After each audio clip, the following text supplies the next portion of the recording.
You have heard the take all over your feed. Stop using Docker. It is bloated, it is heavy, and some lighter tool is about to kill it. So is it actually true? Today we put that claim on trial. Here's what people are reacting to. A simple app, wrapped in a Docker image, can balloon past a full gigabyte.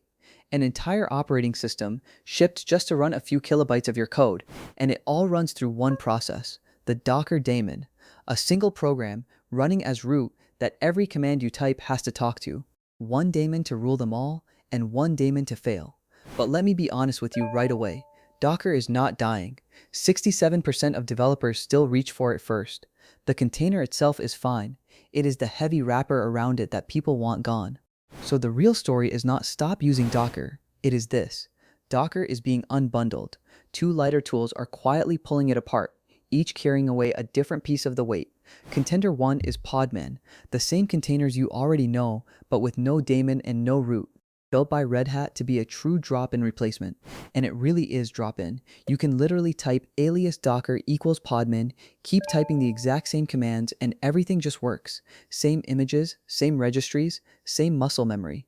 Contender 2 is stranger and more ambitious. WebAssembly. Instead of shrinking the container, it throws the container out entirely and ships something far, far smaller. Look at the gap. That gigabyte Docker image against a WebAssembly module that can be just a few megabytes, sometimes only kilobytes, 50 to 75 times smaller. And the speed. A container can take hundreds of milliseconds to cold start. A WebAssembly module starts in under 1. That is not an optimization. That is a whole different category. Let us slow down and look at each one properly. Podman first. Remember that single root daemon? Podman just deletes it. Every container runs as a normal child process of the command you ran. No middleman, no single point of failure.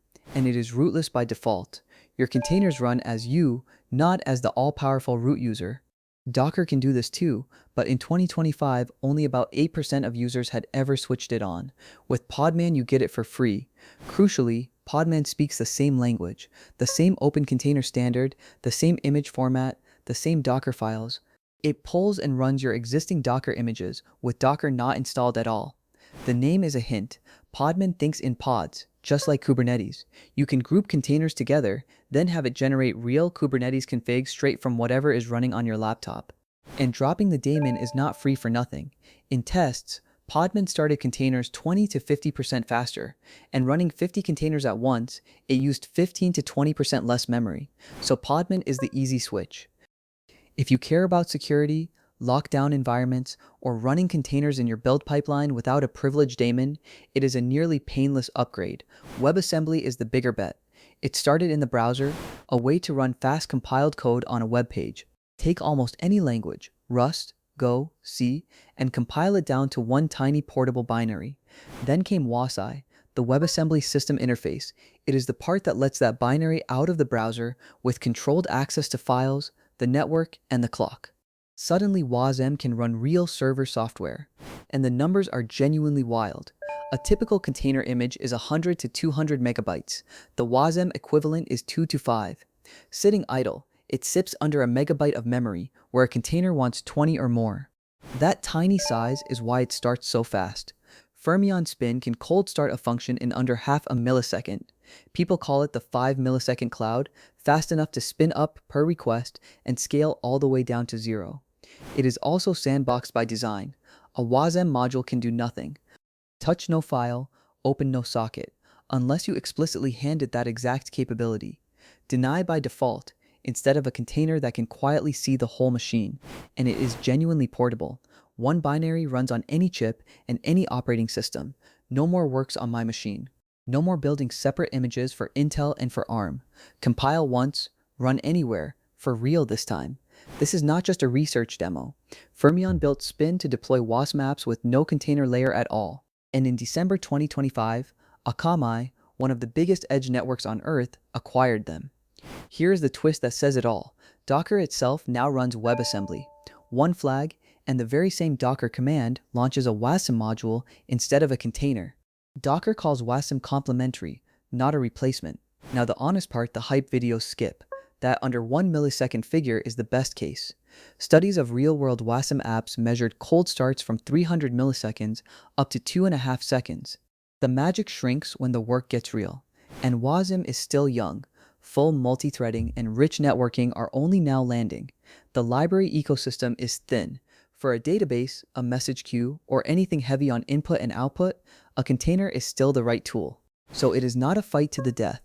Wasm wins for stateless edge functions, tiny portable services, and security-critical sandboxes. Containers win for stateful, heavy, messy, real-world systems. Different jobs, different tools, and underneath all of it sits a quieter truth. The real engine actually running your containers is not Docker. It is containered, now on version 2. Even Kubernetes ripped Docker out of the loop years ago. Picture it as layers. At the bottom, a standard image and a runtime like containered. On top, an interchangeable face. Docker or Podman or Wasm. The face is what you are really choosing, not the engine, which is why most teams do not pick just one. A very common pattern is Docker on the laptop, Podman in the build pipeline, and containered it in production. They mix the tools to fit each layer. So, stop using Docker? Not exactly. The accurate version is less catchy. The big friendly monolith is being unbundled into lighter, sharper pieces, and you finally get to choose which one fits. Keep Docker for the developer experience and local work. Reach for Podman when you need security and no daemon. Reach for WebAssembly when you need edge speed and scale to 0. The honest answer is, it depends. But the direction of travel is clear. Every one of these tools is pulling the same way. Lighter, daemonless, rootless, and a smaller unit of compute. The heavy whale is being put on a diet. Here is my honest verdict. Docker taught an entire industry how to ship software, and that lesson is not going anywhere. But the layer running underneath it is getting smaller, faster, and safer every single year. 4 things to remember. Docker is not dying, it is being unbundled. Podman is the drop-in, daemonless swap. WebAssembly is the smaller, faster unit, and Containerd is the quiet engine under them all. So do not stop using Docker. Start understanding what is actually replacing it one piece at a time. If that was useful, you know what to do. I will see you in the next one.